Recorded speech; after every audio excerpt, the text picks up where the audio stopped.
Aray, manganganak na yata ako. Ate Linda, manganganak ka na ba? Alam ko kung saan nagtatrabaho si Kuya Lando. Gusto mo tawagin ko? Sige iho, pakitawag nga. Tama yung daan mo, mas mabilis dumaan sa likod bahay. Mag-iingat ka. Kailangan kong mahanap agad si Kuya Lando. Alam ko nandun siya sa construction site. Aray ko, ang sakit na! Aray!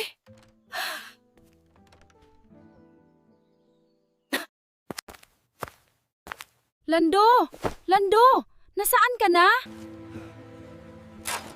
Kuya Lando! Kuya Lando, tawag ka ng asawa mo, manganganak na yata. Hala, sige ka mo. Mauna ka na. Papunta na ako, magpapaalam lang ako sa boss ko. Pwede mo bang tawagin si Kaneneng? Yung kumadrona. Sige pa. Boss, pwede ba kong umuwi? Manganganak ang asawa ko, kailangan niya ako doon.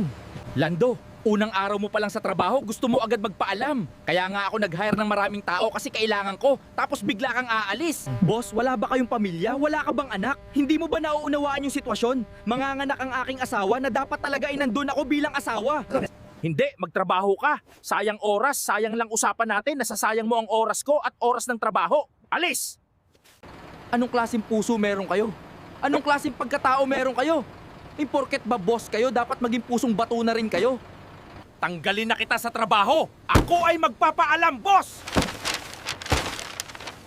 Alalam ko sa barangay Sitio Batong Bakal nakatira ang kamudrona. Medyo malayo dito yun, pero tatakbuhin ko. Tao po, Kaneneng. Nandyan po kayo?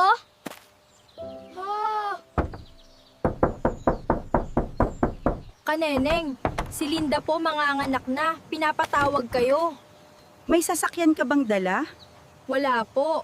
O sige, Iho, tumawag ka ng tricycle at tayo magta-tricycle. Sige po, tatawag po ako. Kuya, iliko mo sa kaliwa, malapit na po tayo. Sige, Iho!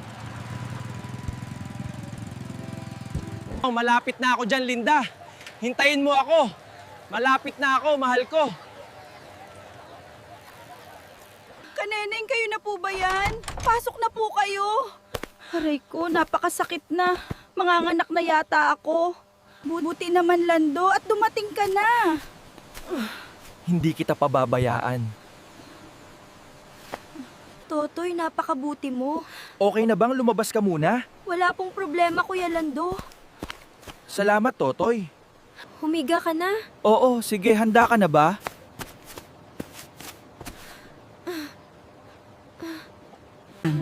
Isang babae at isang lalaki ang anak niyo.